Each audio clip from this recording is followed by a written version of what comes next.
Welcome to Stockholm, the city that in 2010 became the first city ever to receive the European Green Capital Award, appointed by the European Commission. Since the beginning of the 20th century, a large number of important decisions have been made in the City Council to minimise the city's environmental impact, while at the same time preserving Stockholm's unique character. This ambition is why Stockholm has become the sustainably growing city that it is today. Stockholm is a city beautifully located on water, but the water quality has not always been satisfactory from an environmental point of view. In 1932, swimming was banned in the inner city as fish were dying and waste littered water and shores.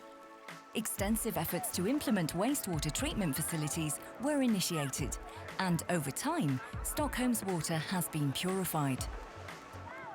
The fact that polluted water could be purified in an effective way became the turning point for Stockholm's water quality. In the 1970s, the swimming ban was lifted. Lake Mälaren is Stockholm's main source for drinking water today, and our tap water is of excellent quality.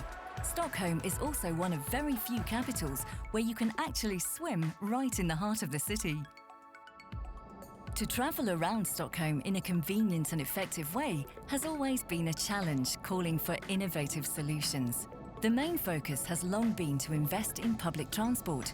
In 1941, following discussions on increased light rail traffic, politicians instead agreed to build a metro system. At the time, Stockholm was the smallest city in the world to have such grandiose plans. Stockholm's first metro line opened in 1950, coinciding with another important environmental effort, the decision to invest in district heating. Today, more than 80% of the city can enjoy district heating. The metro was not simply a way to get from one place to another, it also determined how the city would grow.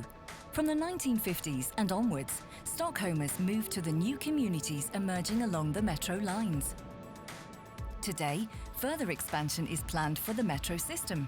The guiding principle is that effective public transportation is the backbone of urban mobility and maintaining the city's sustainable growth.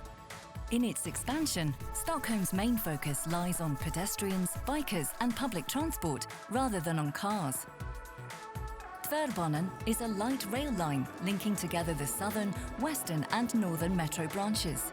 It opened in 2000 and is part of the light rail initiatives currently shaping the infrastructure of Stockholm. One necessary condition for any sustainably growing city is that there are homes in which inhabitants can live and thrive. The city of Stockholm is characterized by a mix of historic buildings, affordable public housing of the 60s, and the next generation of smart housing found in modern and environmentally friendly city parts such as Stockholm Royal Seaport. In the 1980s, it became clear that environmental issues called for joint efforts and integrated solutions. In 1991, the decision was made to build Stockholm's first city district using sustainability as the main guiding principle, Hammarby Sjöstad. Today, Hammarby Sjöstad is known worldwide for how the environmental concerns have shaped the area.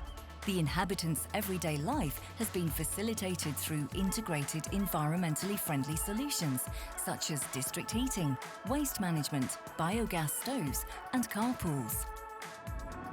It is inevitable that all growing cities, like Stockholm, face challenges when it comes to urban mobility.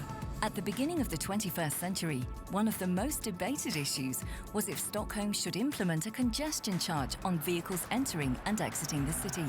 In 2006, a trial period was initiated, resulting in a notable decrease in traffic in favour of improved urban mobility, better air quality, and a decrease in climate impact. Following a public referendum in 2006, congestion charges were implemented on a permanent basis in 2007. The congestion charge system is completely automated, backed by the city's well-developed ICT infrastructure. In the 90s, the city-owned company Stockholm was assigned to build one of the world's largest open fibre optic networks. The fibre network has an important part in Stockholm's prominent position within the ICT sector and is one of the reasons why Stockholmers are ranked amongst the most connected in the world.